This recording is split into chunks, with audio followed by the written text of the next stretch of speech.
All right, James, like I was just telling you, welcome to the show. It's really nice having you back on after so many years. And like, there's something to be said for consistency, right? Like it was when I started Powerline Podcast, and I'm sure like when you started Behind the Shield, there wasn't like you never knew it was going to blow up or become anything bigger than just talking to some buddies about the trade or the job you used to do, right?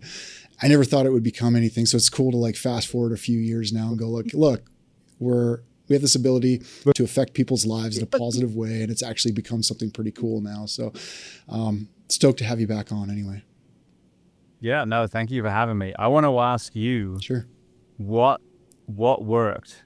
How come you're still here when so many fell to the wayside? Love that question. Consistency. I just showed up so many times. Like right at the beginning of COVID, I actually quit my job. I had a corporate job, and I saw it as an opportunity to leave the corporate job because I really didn't like it too much. And I had started the podcast about a year prior to that. And so I thought, well, maybe I can just like during COVID make a little bit of money podcasting, selling some merch, making t-shirts, doing whatever I could to just like kind of scrape by and stay home with the family, and then just like see how it went from there. It ended up like it didn't make enough to like survive, but I still stuck with it. And then I got a regular job again as an instructor, as a Powerline instructor at a line school in Texas. So I was flying from BC to Texas as an instructor during COVID. And like every Sunday, we had Sundays off. And every Sunday, I would just podcast from my little dorm room, almost my instructor cabin. I would find somebody to talk to, and I just kept consistent with it. And about 3 years into it, the chief operating officer for Quanta Services just shot me a DM on Instagram and said, "Hey, I love what you're doing. I've been following you for a while. This is who I am. I'd love to get on the phone and just talk about maybe how you could just do this full time for us." And it just seemed right. Like I was struggling. It was just something I did on my spare time, and it was a really good opportunity. And it's like, it's non-traditional. And that's what I like to show people and tell people is like, you don't have to become the Joe Rogan to make a really good living, be able to affect people's lives. It's like, what did you start it for in the first place? To share your passion, talk about and record and capture this industry in a different modern way. Because nobody's writing books about line work. So I was like, why not talk to linemen about and they like it. And I don't know. So I just stuck to like, why did I start this? And I kept consistent with it and just said yes to an opportunity when it presented itself. I'm going to keep being an interviewer for one second because I've just finished writing a book that I want to make into a TV show. And one of the reasons, aside from the very powerful like mental health story, is our profession is never represented well on screen. Yes. Apart from Lad of 49, Only the Brave, like a handful. When it comes to your profession, what is that environment on TV? Is there any kind of stories or shows that actually show what you guys do, or is it completely Hollywoodized as well? Completely Hollywoodized. And love your interview with Mr. Travolta. Would love to have him on the show, but not the hugest fan of the film he did about line work. It was not exactly well received out in the industry. Totally Hollywoodized. There is one film, but it's from like the 50s. It's called Slim the Lineman, and it follows a guy who they were building a big transmission line through his backyard in like rural America, and that's how they used to find line workers back in the day. Was chances are they were just building a big power line through your farm. And the farm kids would just go up there and say, "Hey, mister, how much do you make? And could I get on this and join this?" And they'd hire them on as grunts. And then they'd work their way up to linemen. If they could stick around and enjoy the heights and get used to that, they could work on the big tower lines. And that one actually follows it, but it's an old black and white film with Henry Fonda. It's great. Highly recommend watching that one, but it's like, from the 50s. So. Yeah, long time ago. Henry Fonda's amazing. Yeah, that's 70 years. Yeah, but it's great today too. Like if you can find a copy of it, it's awesome to watch. It's pretty cool. Yeah. I'll have to look it up. Yeah. So Behind the Shield was, just speaking to the listeners out there, I know what's really cool is like, I've actually noticed that a lot of linemen that follow Powerline Podcast, even from the last time we talked, still follow you and like talk with me regularly about listening to your show too. So that's pretty cool. So from that perspective, and for any of the new followers out there, listeners of Powerline Podcast that haven't been introduced to you, well, this is James Geering. He runs a podcast called Behind the Shield, but I'd like you to talk a little bit and give a little bit of like context of who you are, talk about the firefighting, the paramedics, the Behind the Shield. You're an author as well. Just talk about that a little bit and tell everybody about yourself. Yeah, absolutely. So yeah, I'm originally from England, farm boy myself. No one put power lines in the back of our farm. Wanted to be a firefighter. Cliff Note story, did the annual physical at high school, was told I was colorblind and was told I could never do all the cool jobs anymore. So fumbled around for a long time, got into the stunt world, ironically, and then ended up meeting an American girl, getting married. And then when I moved to the States, I became a firefighter and ultimately a paramedic. What with the whole medical thing, I just challenged it. I said, just tell me something that, I'll tell you what color it is. So it's amazing. At 50 now, kind of reflecting back how much trust we had in medical professionals and how little we question things. And now when you have amputees returning to war and fire and police and, all these incredible adaptive men and women that are doing remarkable things, some of the discouragement of us when we were young because it didn't fit the perfect box. I love the fact that now we're in a landscape where you can challenge that, because I'm not colorblind at all. I'm slightly deficient, but back then it was you either, completely, it's like being 20/20 or having no eyeballs. There's nothing in between. So I found myself in the American Fire Service, started in the Miami area, then went out to California for a few years, worked in Anaheim, and then had a little boy. So we moved back to Florida. My ex wanted to be close to her family. And then a divorce happened. So then I was a single dad, ended up moving to another department to make sure that I wasn't being overworked and I could come home to my child when I was supposed to be there, which is, I'm sure, something we'll get into. And then the sad thing was, about 10 years into my career, right before that last switch, I just started burying my friends. Like for 2 years, I just went to 6 funerals, like over and over and over again. And having a background as an athlete and a coach and an exercise physiology graduate, I knew enough to know what we should be talking about, but I was not the expert that should be providing the information. I was an avid listener of Joe Rogan and the Squad Room, which is a police one, and Tim Ferriss and Barbell Shrugged, the original crew. And so I was really kind of drawn to this media where you could just talk, and you don't interrupt and it's not filtered. And so if you find a good podcast, especially my favorite one is an interview, not a monologue. You can sit and listen to 2 people having this conversation and hopefully they'll answer a lot of things that you've always wondered. So I was trying to find that in the fire service and it just wasn't there, not for our wellness. And so it was one of those things where I was like, all right, well then that's your sign to do it yourself then. So that was just over 8 years ago now, almost 8.5 years ago. And then about 2 years later, I took the leap of faith, came at a crossroads in my career, working. The last place was a very toxic, complacent department. And so with the support of my wife now, I left. I cashed out my pension. I'm like, I'm right, all the chips, all in. Let's do this. Let's be a voice for this profession. No one can tell me, shut up. And I'm not out there saying anything that doesn't need to be said. I'm bringing solutions to problems.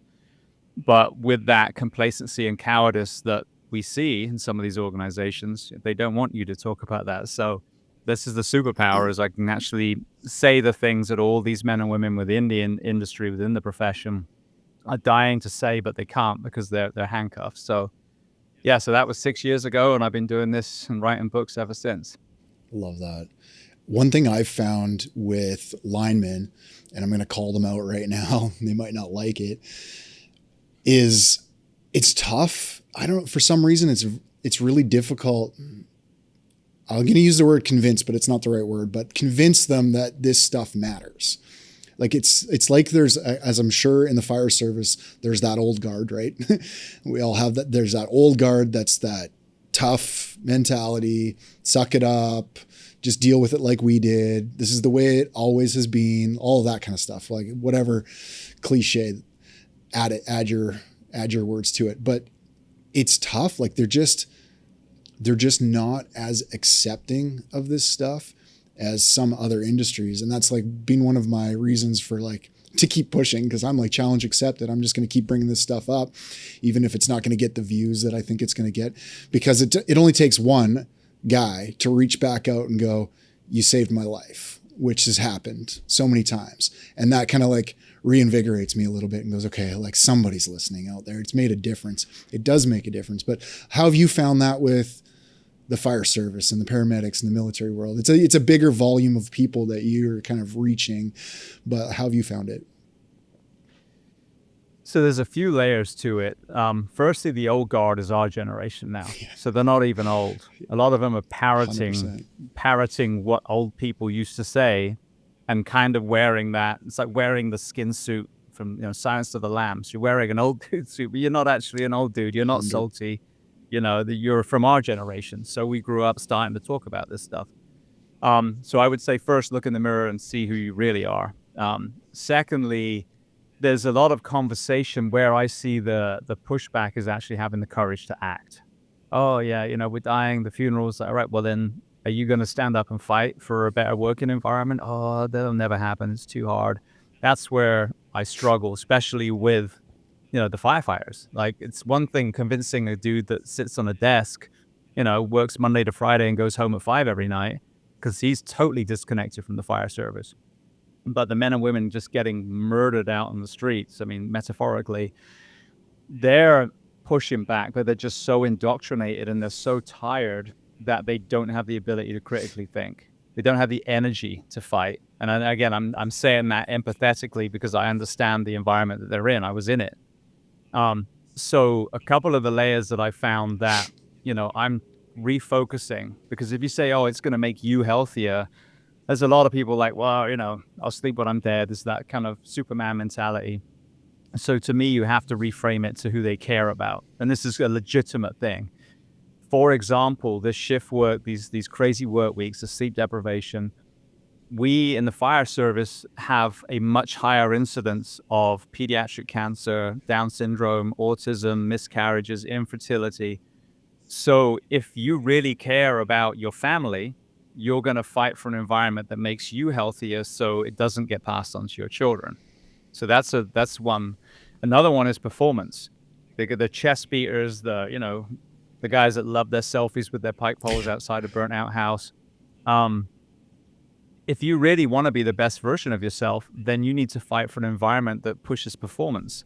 And 56, 80 hours a week, not sleeping 3 or 4 nights a week, you are an absolute shadow of the firefighter that you're supposed to be. So again, with Kobe Bryant or Shaq or, any of these other great sports high performers, would they be anywhere close to where they were if they didn't sleep 3 or 4 times a week?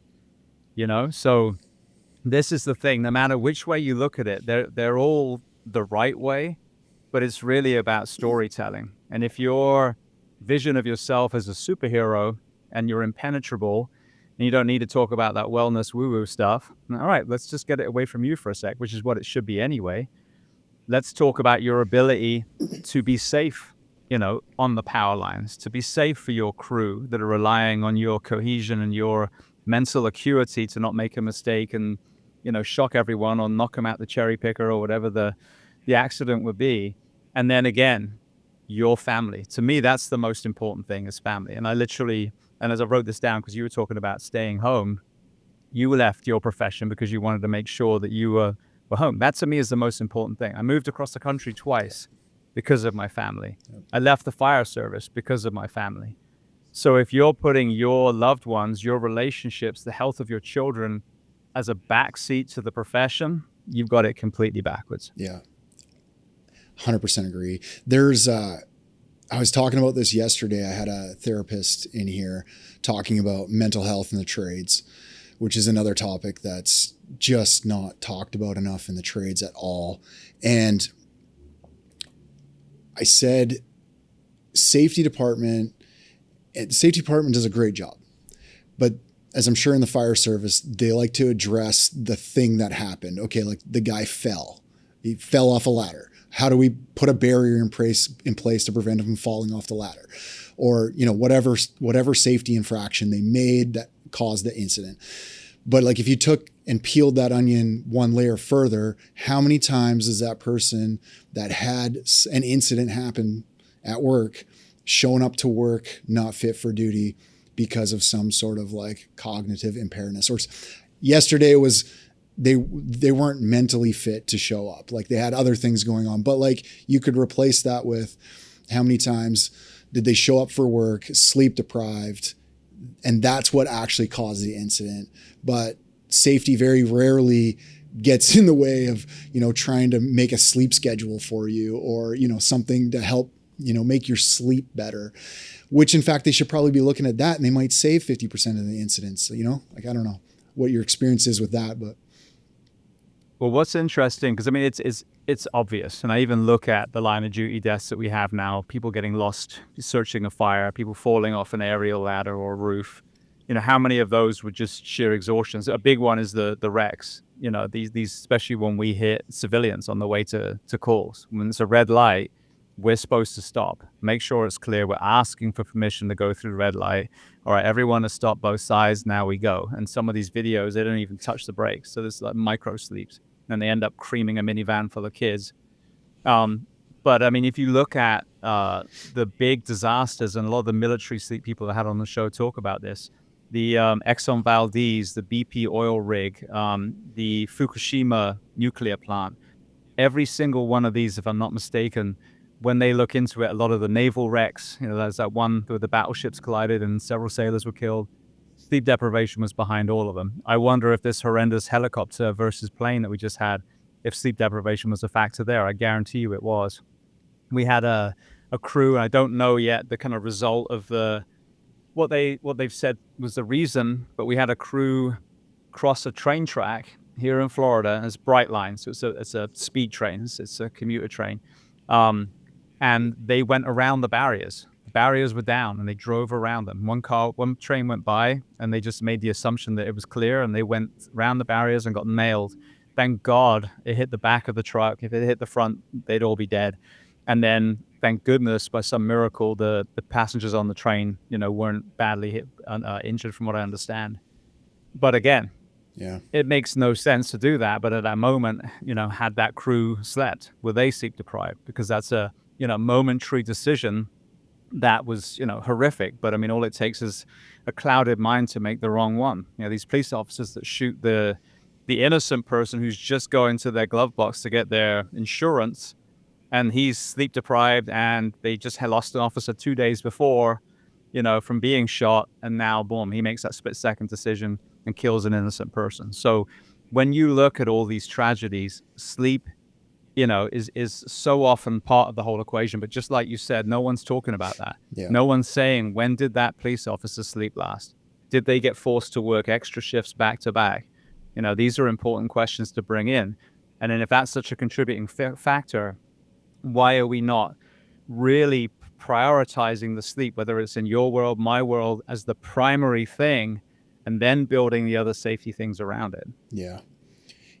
The moments like when Florida has a big hurricane and 5,000 linemen descend upon the state to, restore power.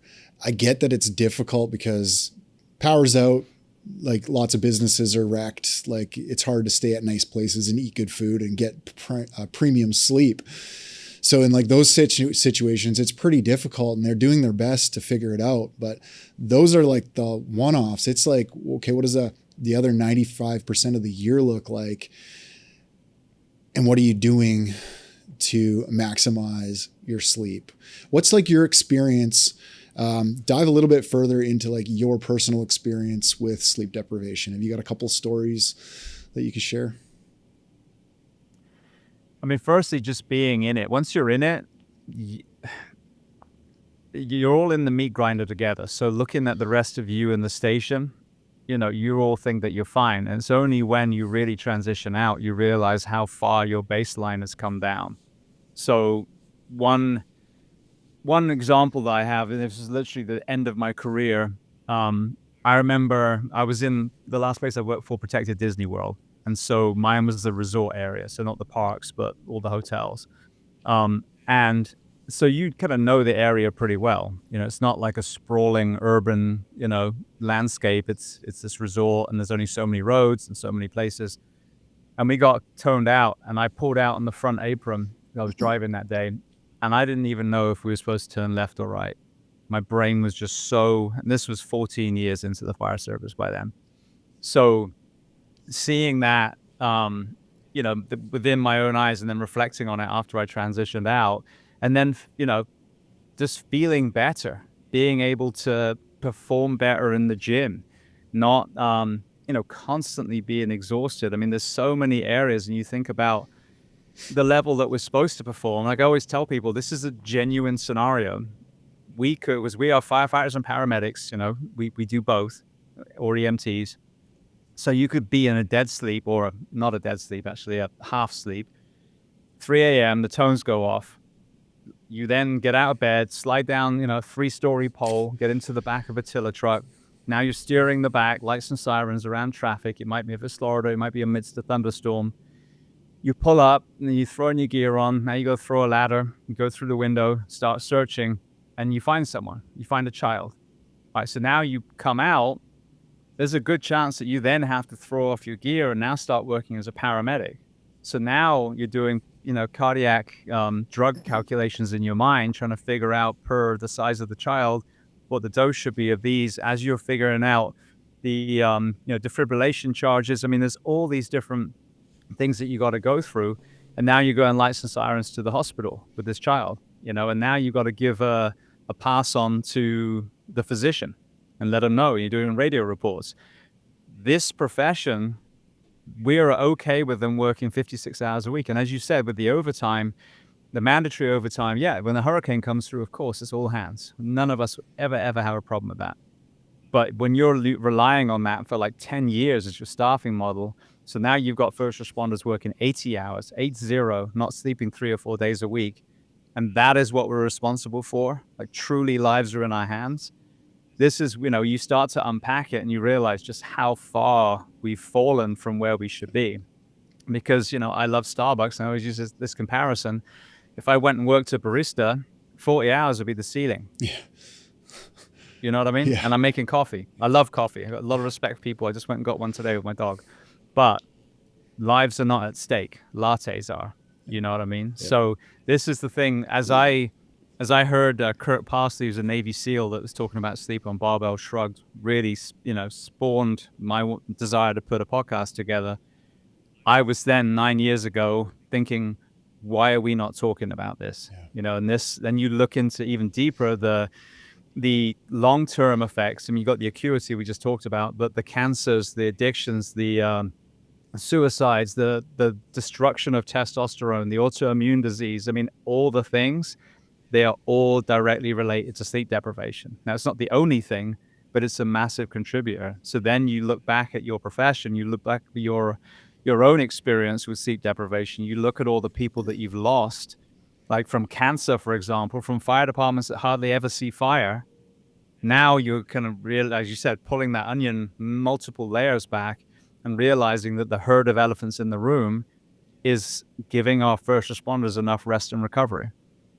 Dude, I'm just sitting there. What you said at the beginning, like we're all going through it. I was sitting there thinking about, okay, how does that relate to linemen? And it's like literally the whole crew. And you're in like every day, linemen deal with heavy traffic, heights, electricity, heavy duty equipment.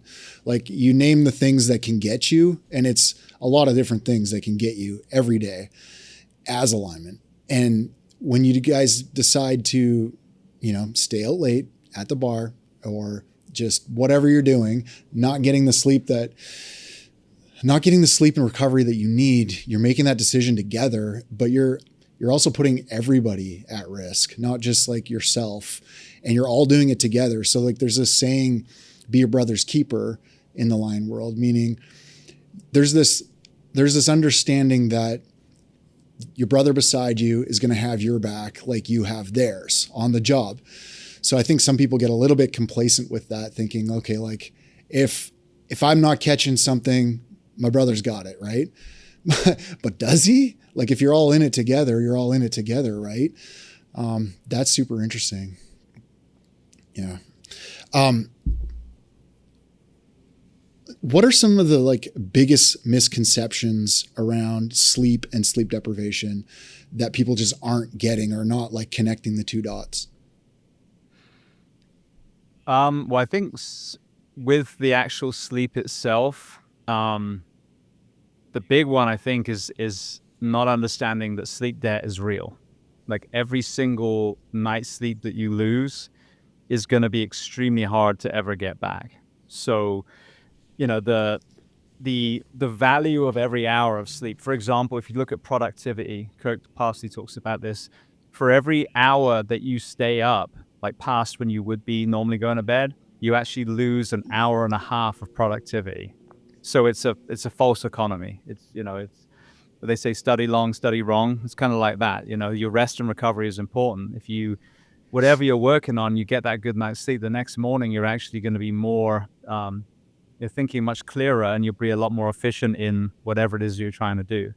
So I think that's it. The I'll sleep when I'm dead mentality, like really understanding, as I just touched on before, the massive health issues that come from sleep deprivation chronically. And even, people can be asleep, but if you drink alcohol, that disrupts your sleep quality. If you're on sedatives, it disrupts your sleep quality.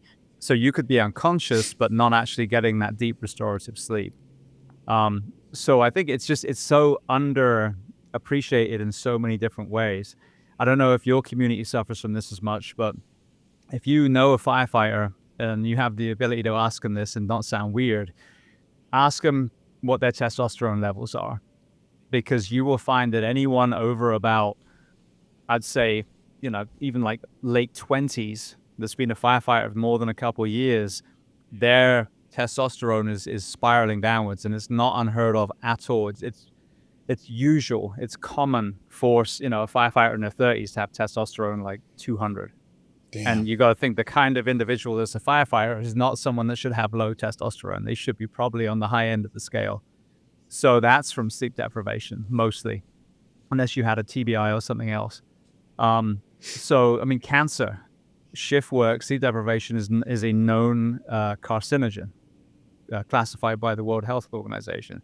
So and even to flip it on the other side, a lot of the people I've had on the show that are strength and conditioning coaches, nutritionists, physical therapists, people that work to forge high performance, especially in the special operations and sporting world, they say the same thing. If you are not sleeping properly, your workout plans, the food, all that other stuff is almost not even worth doing. Yeah. Because you benefit from all those when you sleep. If you're learning some intricate technique as a lineman and you don't sleep, your brain doesn't have the ability to process that learning. We do learning, and then we sleep, and that's when we actually learn. That's when we remember. And so, after a few days now I've got it. That sleep is imperative. If you've done, strength and conditioning, if you've worked out, the sleep is when that muscle repairs, when the ligaments and tendons become stronger. If you're not sleeping, the likelihood of injury gets higher and higher and higher. So this is what's crazy, is when you really dive into how important sleep is and debunk this, I only need 4 hours a night. I mean, I don't think we've had a president that hasn't said that they only sleep 4 hours a night and they have a resting heart rate of 12, and they can do the split between two chairs, and it's like literally some of these people sound like they live in North Korea, like the claims that we get from our presidents. But if you look at the before and after for 4 years, scary. Even if that was the case, they look horrendous. You know what I mean? Yeah. So if you're really not sleeping, we see it. You can't hide it. No matter how you look at it, understanding that you need, and it's not an exact science, but either side of like 7.5 hours, 8 hours is pretty much the median. If you're deviating from that in whatever profession you're in, it is going to have an impact on your performance and your longevity. And pick your device out there, but I've been wearing a Whoop for probably 400 days straight now. And if you're not tracking this stuff, then you can't make the changes. And I keep preaching about this thing, but like, pick your device, whatever. They all do, a lot of them do very similar things, and they'll give you similar results. But I keep getting the question, what major thing has it made you change? And I'm like, it's not a major thing, but it's made me pay attention to a lot of little things that I didn't realize. And I'm learning more and more about sleep and recovery now through it. I'm learning about, like HRV and how to track that and what that actually means. And man, like things like if I eat within 3 hours of going to bed, like it affects my recovery. It affects my sleep. And I can see I have more wake events. I have less deep sleep, less REM sleep. Like if I drink even one drink of alcohol sometime in the evening, that shows up. Guaranteed shows up in dehydration, lack of recovery, lack of deep sleep. So it's helped me make small decisions, and ultimately helped me lose 40 pounds in the last 7 months and get way healthier. Like it's crazy, man. And so like I keep saying to everybody, I highly recommend like putting a device on and just start watching it. Like it's not going to make you make decisions, but it's going to point them out and go, okay, like you could probably do better here. You could probably not drink or eat late or whatever. I don't know. It's pretty cool. Yeah. I know the wearables, I'm not a big wearable person, but as you can see, I don't even wear a watch. Like I'm just one of those dudes. I mean, even when I work out, I'm just in shorts, just because I want to make sure nothing's flopping around when I'm in the gym. But aside from that, I'm very minimalist when it comes to what's on my body. But that being said, I see so much value for the wearable, especially, I mean, even as simple as the concept of steps, it works. Like my wife is in the medical field now, and she was studying for years and years in med school, and she would have, almost no movement. And that's a great way of saying, hey, you haven't moved today. You need to go for a walk. The HRV, which you touched on, the heart rate variability, if it's very balanced, if there's no kind of variable between each heartbeat, then you're in a stress state, you're in sympathetic. So that's a great indicator of like, okay, I need to down regulate. Conversely, if it's kind of irregular, then that's a good thing. You want your heartbeat to not be, like a cadence. And I had no idea about that. I had no idea prior to this that there was a time associated with the uptick and a time associated with the downtick, and it meant different things. Like you were recovered or not recovered or needed more rest. Like I had no idea that existed, but now I could like see it and go, oh, damn. All right. Yeah. Yeah, that's a great metric. Where you've got to be careful with wearables, and I had Professor Russell Foster on the show who really talked about this. He is the guy, and it's sad because I never hear him credited for this. But when you hear people say, when you wake up in the morning, go look at go get outside, get the daylight on your eyes, it sets the circadian rhythm. He was the one that discovered that we have those receptors in the first place. Okay. Before the ophthalmology, industry or the profession. So you got rods and cones. I think rods were black and white and cones are color in the retina. And that's it. Don't you dare suggest there's anything else in there. We've already got it figured out. And I can relate to Russell because, he knew that there was a truth there and he wasn't going to stop until people saw it. So I can definitely relate to that. But he was talking about even the EEGs, with the sensors all over in a lab. He said that's really, even at that level, is junk science. He said compared to what we need to be able to annotate in the brain, we're still getting, an absolute sliver of what the brain is doing. So then, you put a watch on your wrist or your ring on your finger. He's like, that's got no way of knowing what state of sleep you're in.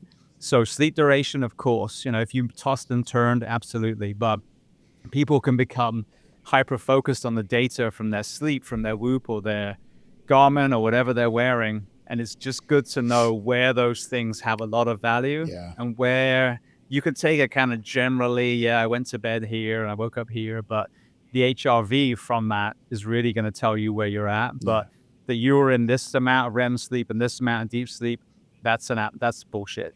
Basically, They've got no way of actually showing that if you think about what one has to do to really measure the brain. Like a functional MRI is the gold standard, I think, and that's being in a machine. Yeah. So now you've got this thing on your wrist. Yes, your pulse oximetry and your HRV and your steps, absolutely, but don't let that data also make you more stressed and hyper focused on whether you slept well that night, because ultimately the the measurement of sleepiness is that, the measurement still in the sleep world is how tired are you? How tired do you feel? So that's still the best way. So HRV tells you, are you stressed, or do you need to upregulate, downregulate?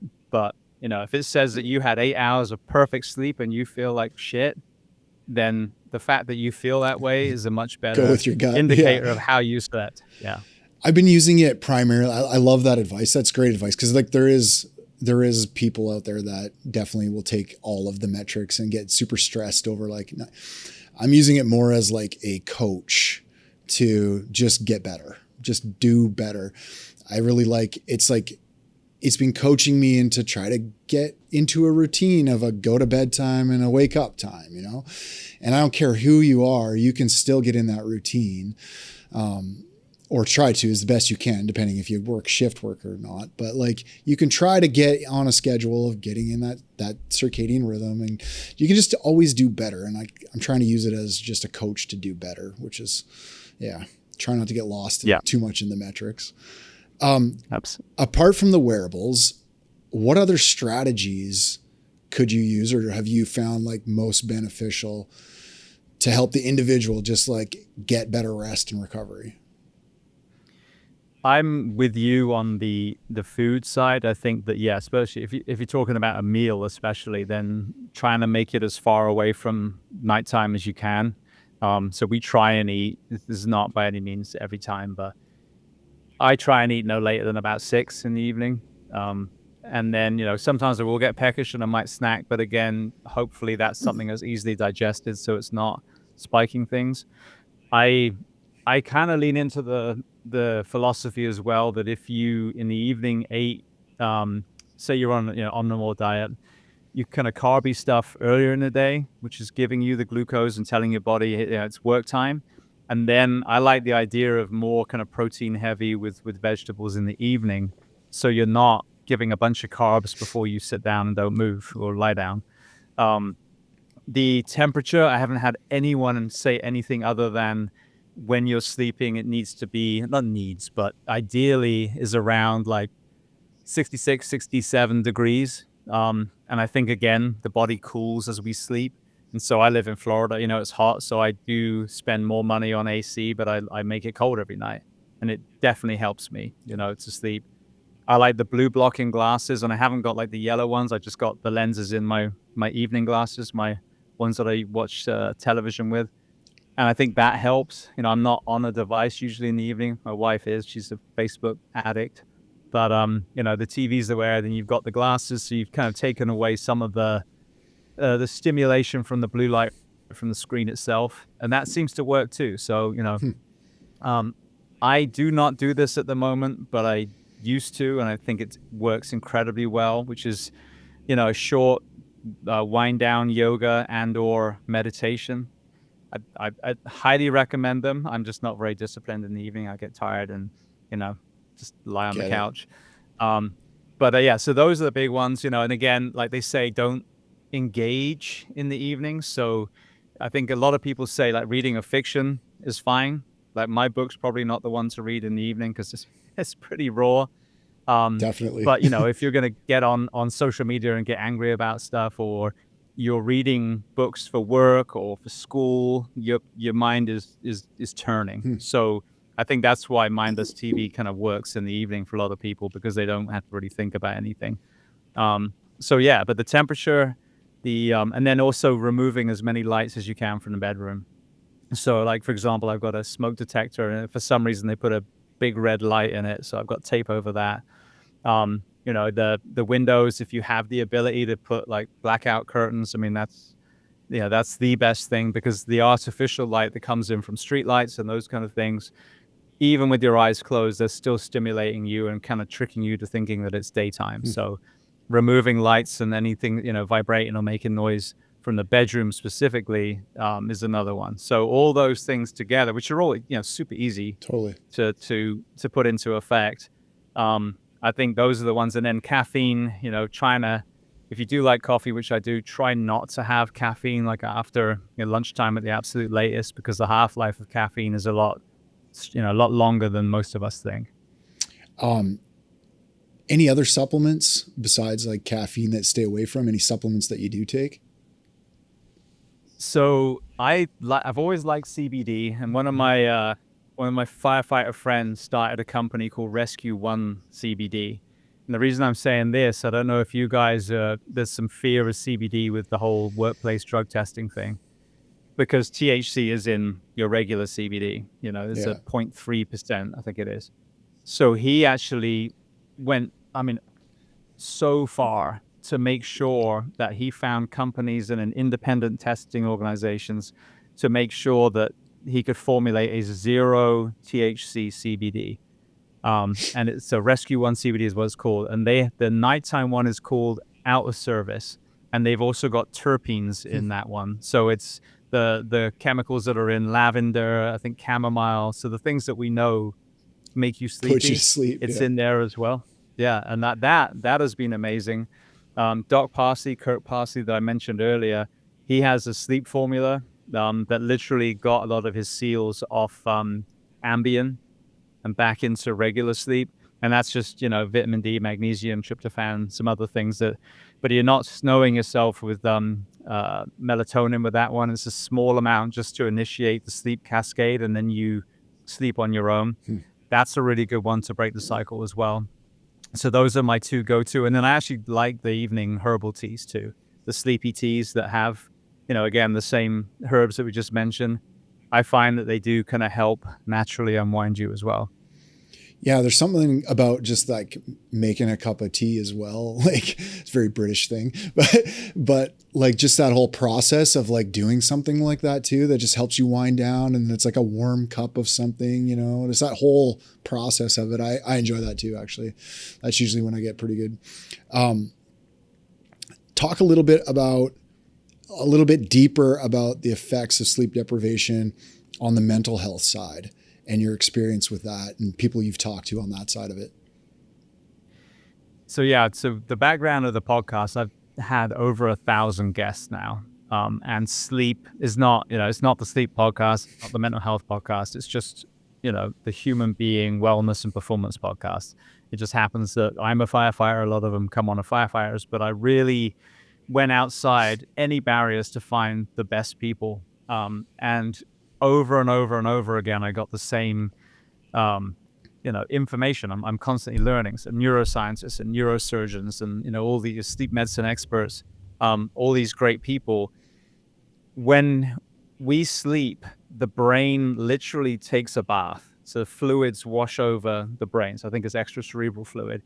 And that's what helps, process all the kind of minutia, when we're walking by, like, oh, there's a red cardinal. That's pretty. Well, your eyes have also seen the rest of the street. You don't need to remember that, so it's washing all that stuff away. When something bad has happened, which obviously in my profession is all the time, it processes that. So it comes from an acute kind of front of the brain reality to a memory, like a longer term memory. Which is a very healthy thing. You're processing that trauma. When you look at the hormonal impact when we sleep, is when our hormones, what's the right word? They regenerate, or they replenish. That's what I'm looking for. So when you don't sleep, everything from, like I mentioned, your sex hormones like testosterone, your insulin, all these things are completely out of whack. Well, it's the same with the neurochemistry. So if it's not replenishing fully, there's a slow breakdown. And from a brain point of view, the nerve cells have myelin sheaths. So in your world, it's no different than the outer layer conducting everything that's inside. Well, sleep deprivation and trauma. So if you're a military guy or girl that doesn't sleep, or like me, you're a firefighter that's also a martial artist, and not a very good one, so you get hit in the head all the time. There's the same exact breakdown of the myelin sheath. So once you don't have that conductivity, you have neurons that are basically degenerating. You're more susceptible to any sort of issue. Yeah.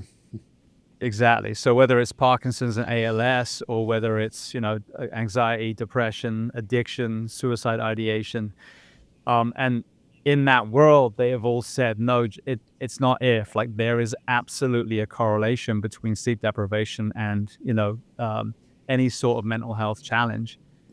And if you look at it from a different angle, we use sleep deprivation to select special forces, whether it's buds or, Green Beret selection. We use it for interrogation. We use it for torture.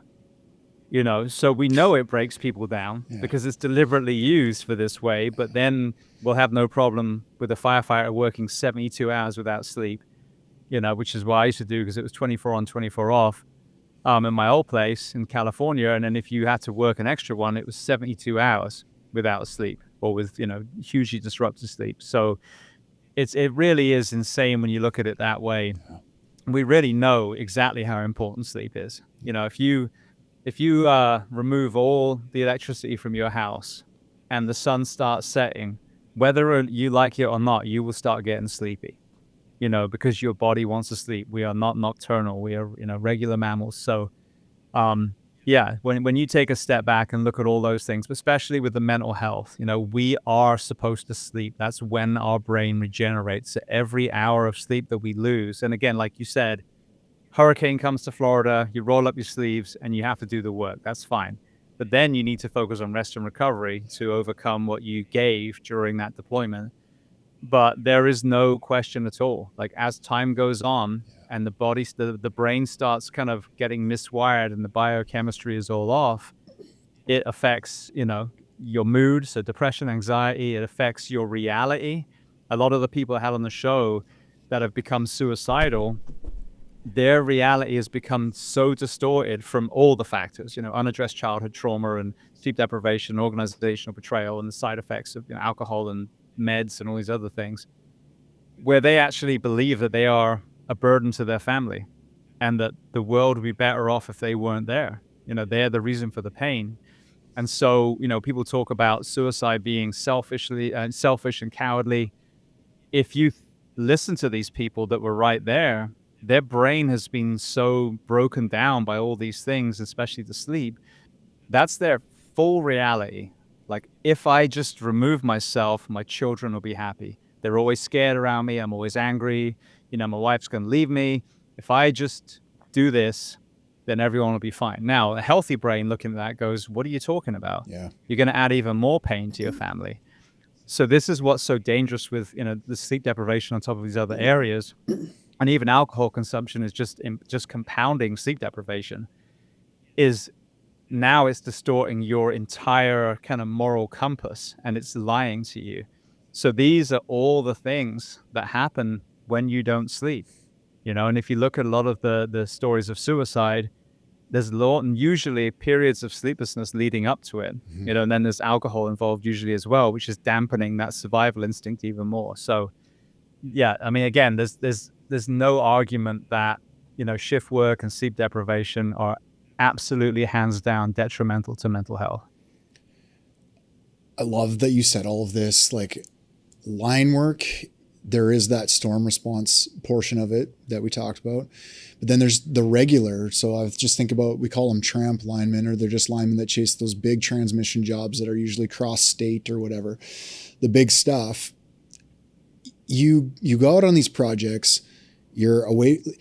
The companies, just the business in general, is demanding more and more out of an individual, just like everything else, right? Just like the fire service, just demanding more out of the person without helping them recover from this. Or like, so with the extra demands of stress on the job, project demands, financial, like just more stress, more impact. So there's the mental stress. The physical side of the job is a pretty intensely physical job too.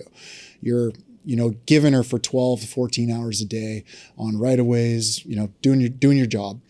You're usually staying in hotels, Airbnbs, or your camper. It's not your own bed. And then you tack on this whole mental health side, being attacked by the stresses of the job, the extreme like loneliness of being out and away. And I know that we have great tech like FaceTime. It's awesome to be able to FaceTime your family, but it's not real life. Like it's not in person. You don't get to be there with them in their presence, and it's all that sort of extra stuff that goes along with being with somebody. And that's even if you're lucky enough to even have somebody to FaceTime. Lots of people don't. So they get back to this room, this box at the end of the day, and it's isolation for the whole evening.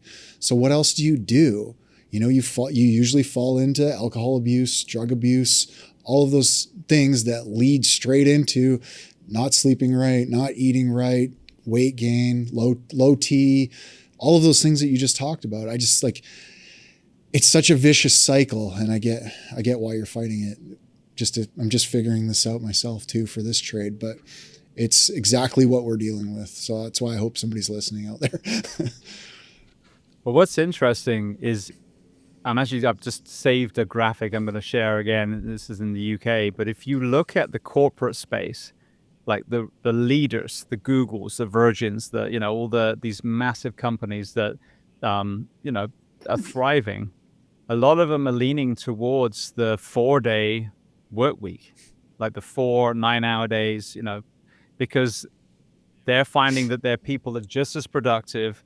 I think there's more innovation going on, so they're becoming more efficient, because we all know a 5-day work week, you're kind of pushing papers around. Their inbox is never empty. It's an unending, cycle. So by challenging people to get the same amount done in 4 days, and again, using innovation, whatever you need to do, streamline what you do, now you give that person an extra day off a week, they've got a much healthier, happy workforce. Where, my profession is what I know, it's completely the opposite, where they're just putting more and more, because our profession, I know people listening, if they were younger, and looked into going to the fire service, it used to be extremely competitive.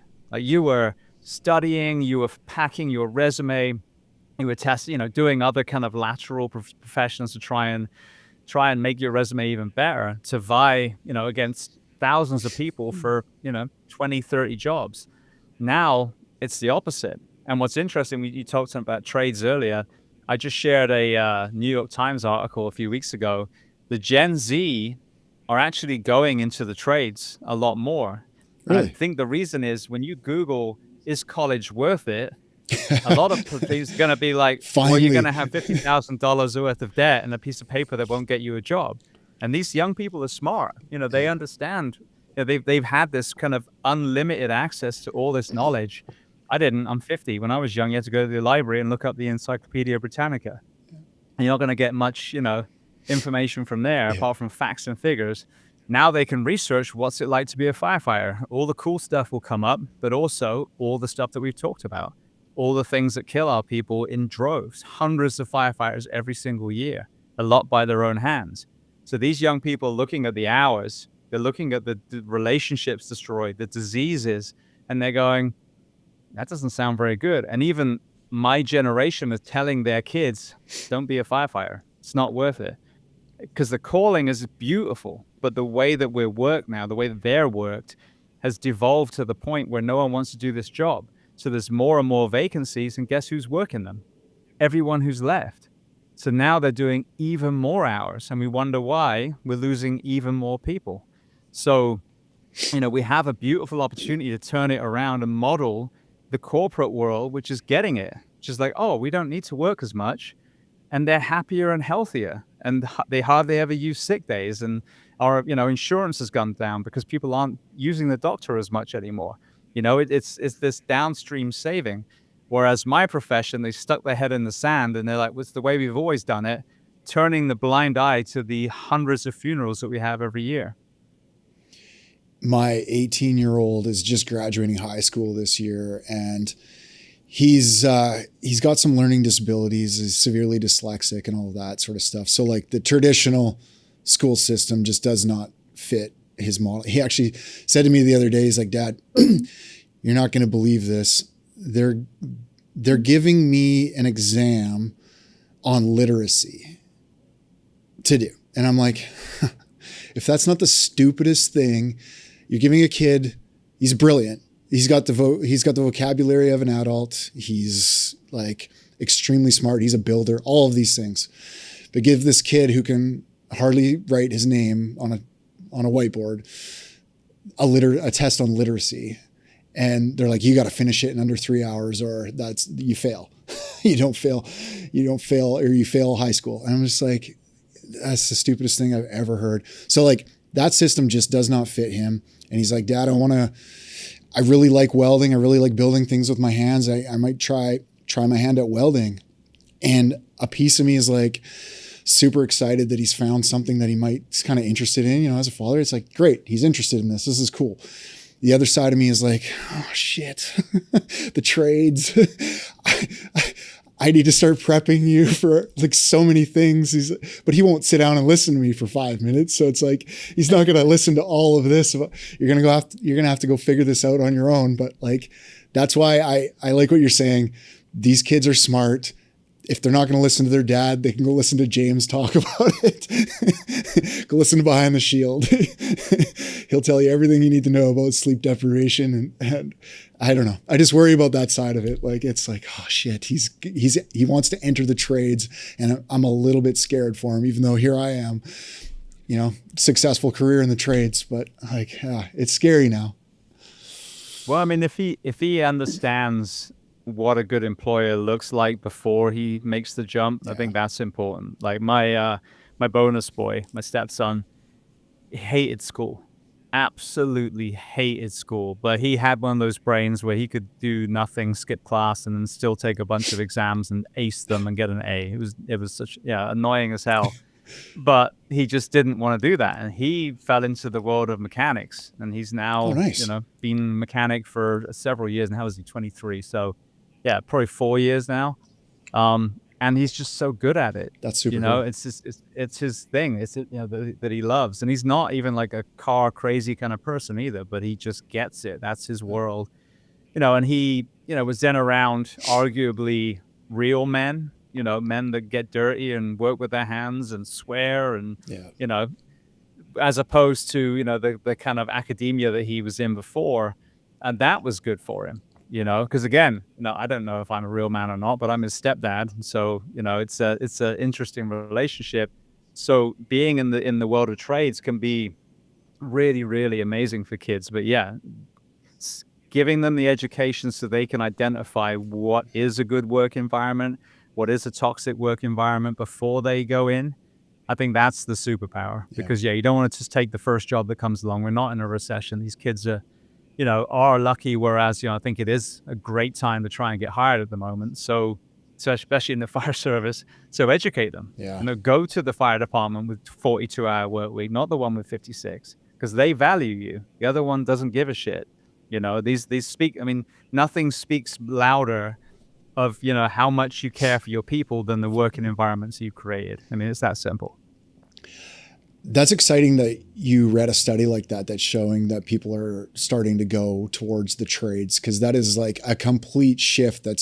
I feel like I've been talking about it for years now, but that's finally happening, because it wasn't that way in the past. It was all school, right? But that's kind of nice that if something like ChatGPT is telling you to go into the trades, we're making enough noise out there that it's working, because there's a crazy opportunity right now going into this more recent, future, that trades are just like something we need more. Like the estimates on doubling the power grid and just like all of the downstream trades that go along with construction of more buildings and all of those, like trades are just like a great avenue for these kids like mine that just are builders and naturally like love working with their hands, love being outdoors, love, like whatever, not sitting in a cubicle under fluorescent lights, trying to climb some sort of corporate ladder. It's perfect for them. It is a great way to make a great living. So it's kind of cool that, it's being seen. Well, even my profession, fire academy is a trade school. Paramedic 100%. School is a trade school. You take the class, they teach you how to do the job, and then you go do the job. I went to University of Florida and then University of North London before that with my 2-year, and spent, 4 years with a piece of paper that really just qualified me to stay in higher education and now become a teacher. didn't actually set me up really for anything. And, I couldn't come out and like, all right, I've got all these sporting certifications now. Now I can go work for a sports team or, train the Navy SEALs. It literally just, I was in a lab and doing kind of BS tests, and it gave me nothing. So any school, whether it's a nail salon, whatever the thing is, if you go in and it teaches you how to do that thing, I mean, that's the answer. I mean, higher education just is another broken system where these prerequisites and some of these other barriers to entry, you should go in, you should have the high school level of math and physics and, all the basic stuff, and then go in and start learning, whether it's law, medicine, whatever it is, and only use like higher math if you're going to be an engineer, or, whatever profession that math is imperative. But the higher education has become such a corrupt, broken system that the upside of that is it's turning away these young people now because they're looking at it and going, that's why? Yeah. Why would I do 4 years of math and English class to be a veterinary surgeon where I'm going to be caring with animals and doing surgery with my hands with scalpels and sutures? Not, calculus. Right. I'm not figuring out the angle of the cat's kidney. Yeah. So it's true though. It sounds dumb, but it's true. So I mean, it's exciting. I think it really is for your profession and for mine. Yeah.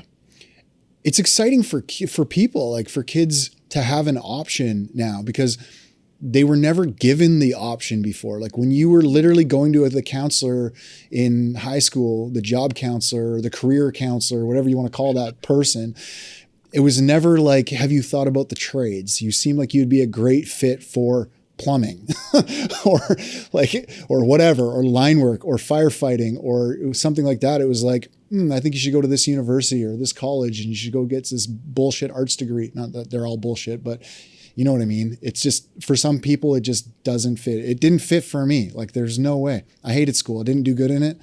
It sucked. But when I got into this trade, it was an instant passion. Like it was an instant thing. I climbed my first pole and I was like, damn, this is fun. This is cool. Went on my first job site.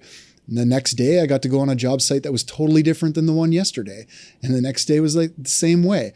I saw different countries. I saw different landscapes. I met all kinds of great people from all over the world. And it was like, this is cool. I love this. This is awesome. This fits me. And yeah, university just was not it. So yeah. I was a straight C student in all the regular education, including university, and in fire academy and EMT and then paramedic school, I was a straight A student. Yeah. Because I got it. It made sense to me. When I started, like full circle, when I started this podcast in 2019, just like you, I looked through the podcasting world for podcasts in industry, like in trades industry and stuff like that. And there was nothing. And that's what led me to Behind the Shield, because I was like, what else is kind of like this? Like firefighting's a trade. Like, looked it up. There you were. And I was like, oh yeah, this is dope. This relates. I can see we work with these guys all the time anyway. Like you show up on an MVA, a motor vehicle accident that's hit a power pole. It's like, boom, linemen are on site too, trying to figure this out, trying to make it safe for you guys to go in and make it safe for everyone else. It's, I just saw the correlation, and that's what was so cool. It is very, very similar trades. Yeah. 100%. Absolutely. Why don't you talk about your book for a second? I'm 3/4 of the way through Kinder. I absolutely love it.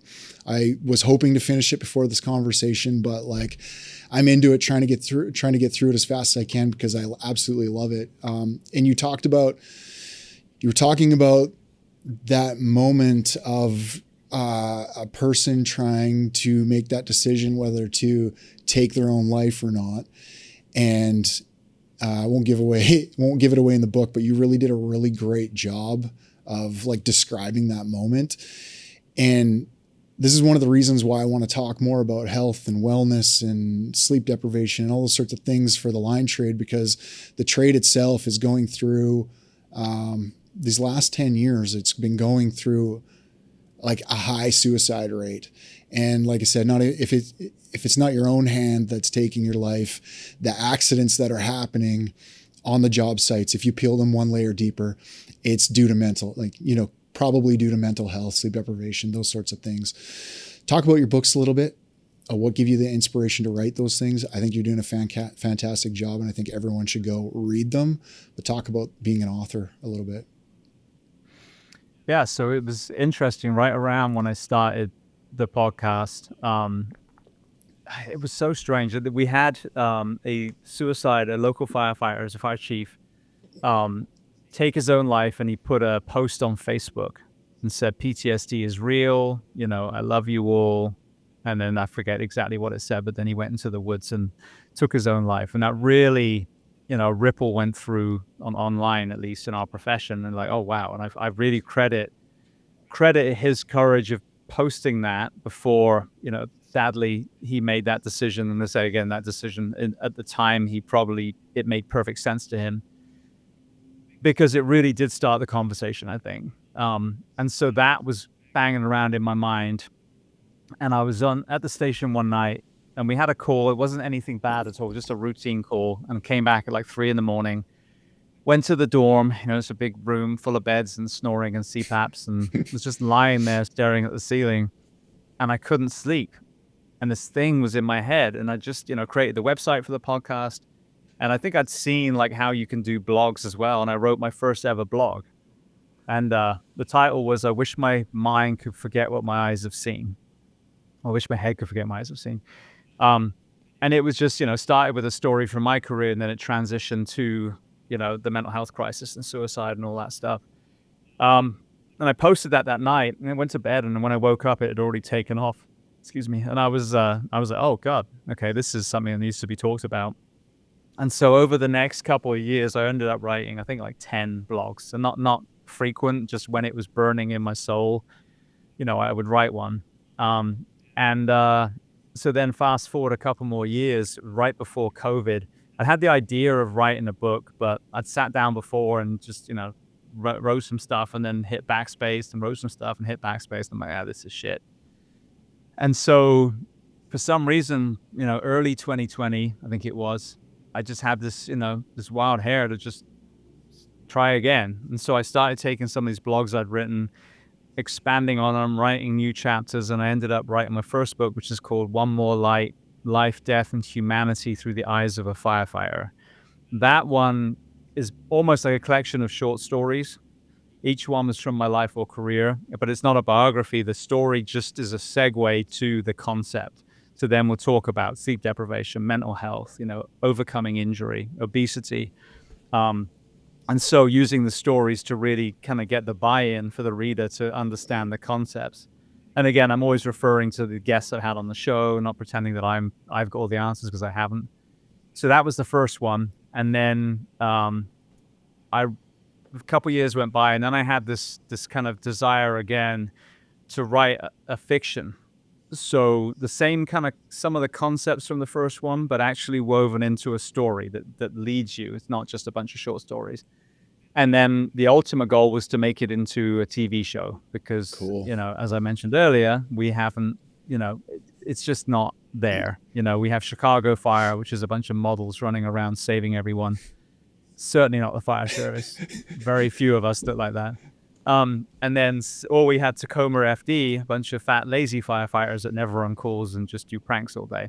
Very funny show. Doesn't do us any, any good as far as representing us on the screen. So kind of came about, and it was really bizarre, because once I started trying to figure out what the story would be, like I would Google something and something random would come up that made no sense for that particular thing to come up, but it was just meant to be. And that became like, the origin story, and this story just started layering.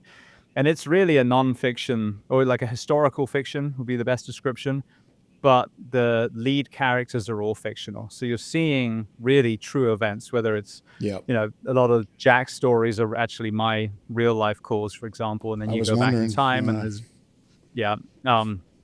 and so, so it is very real, but it's, you've got this story that's woven in to kind of lead you through.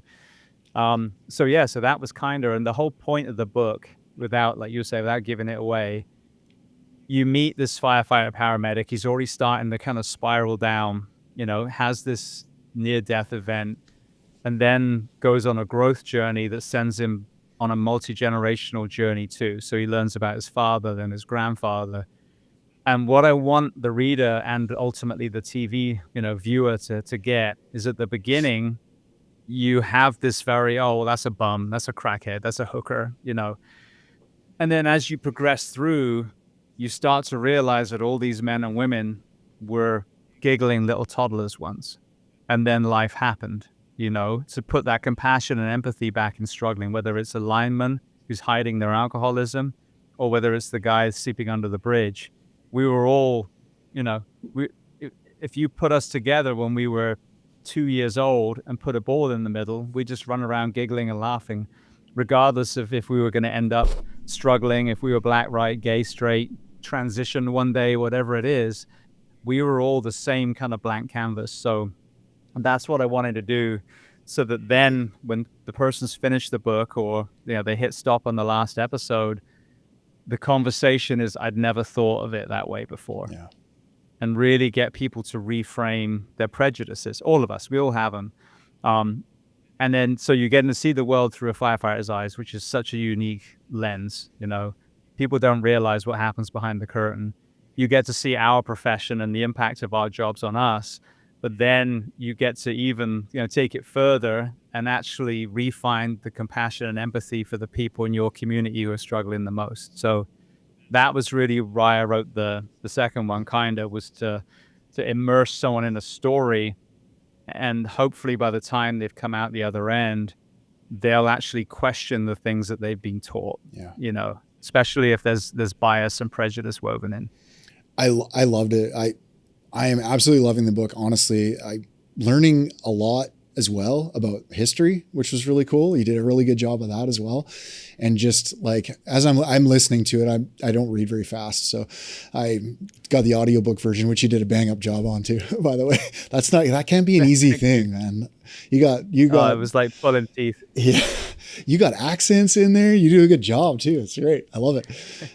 It really gets my mind going on the whole picture of everything that you're trying to get us to see by writing it. So anyway, just wanted to give you your flowers on that, because it's you did a good job on it, and I think everyone should go check it out for sure. Thank you so much. Yeah. I mean, that's my next thing now is the show. I mean, when you look at some of the things that were greenlighted and giving tens of millions of dollars to make that are on Netflix and Amazon, Dude. Why not? Yeah. Why would this not be successful? Hollywood is screaming for good stories, because they're remaking all of our 80s movies now, just scratching it, desperately to make some more money. Well, if Tiger King could be so well received, buddy, and all that was you feeling better about your own shitty life by watching someone whose was even worse. Imagine if, I always tell people, like a firefighter version of Band of Brothers with some, some Ted Lasso woven in, you know what I mean? Just these real powerful stories that are raw and gritty, but there's takeaways that you don't even realize that are being planted in your mind. Imagine the conversation around the cooler or the back of the lineman truck or in the fire station, talking about that show. So that's what I hope, that it, Bill and Ted's Excellent Adventure, they wrote that song that brought world peace. I hope this would be a show that would really kind of pull people together and get them, just, again, like I said, kindness and compassion. Yeah. A lot of these religious doctrines that people lean into, that's what the prophets talk about. For example, Jesus Christ was out there amongst the people and anointing the ones that were struggling. So we need to refine that, I think. Love it. I could see McConaughey playing Jack. That'd be great. Yeah, he's a little old though. Is he? Yeah. Okay. Yeah, Jack maybe his father at that point. That's right. Yeah. Yeah, exactly. But yeah, it's pretty funny thinking about that. My pipe dream is that some of the people in industry, the acting industry, become part of it, that my stunt friends become the stunt people. I got a friend who's a Hollywood special effects guy. He did The Walking Dead and all that stuff. That he's involved, and all these people I've met through this podcast kind of. I was going to say, you got a pretty big network. You should be able to make this happen. Yeah, we're going to make it happen. Cool. Come hell or high water. Even if I act it out myself and put it on YouTube, it's going to happen. Love it. I love that. That's so cool. Well, James, I super appreciate you doing this. Always great to see you, talk to you. And just thank you, man. Thanks for being on the show. I hope you guys got some value out of that episode. I hope you enjoyed it. I just want to draw your awareness to a couple of other things. So we make these podcasts, yes, but it's not the only thing that we put out as far as content. Our social medias are full of valuable cuts from the podcast itself, as well as just a bunch of other educational stuff and entertainment. So go follow us at Powerline Podcast on all social media platforms. And then also YouTube. I don't think that a lot of you are aware of this, but we don't just load these podcasts onto YouTube. We also make vlogs, which are super educational, entertaining, great place to direct people to learn about the industry, learn about the trade, or just learn about what's going on within either Quanta or the Powerline industry in general. So hit up our YouTube channel. Again, it's at Powerline Podcast. You can catch those vlogs on there. We also load a bunch of other extra content in video form. We try to up the quality every time we do this. We try to up that quality. So hit up the YouTube channel. Make sure you're subbed to all those platforms. Appreciate you guys. Hope to see you again soon. We'll see you again soon. Peace.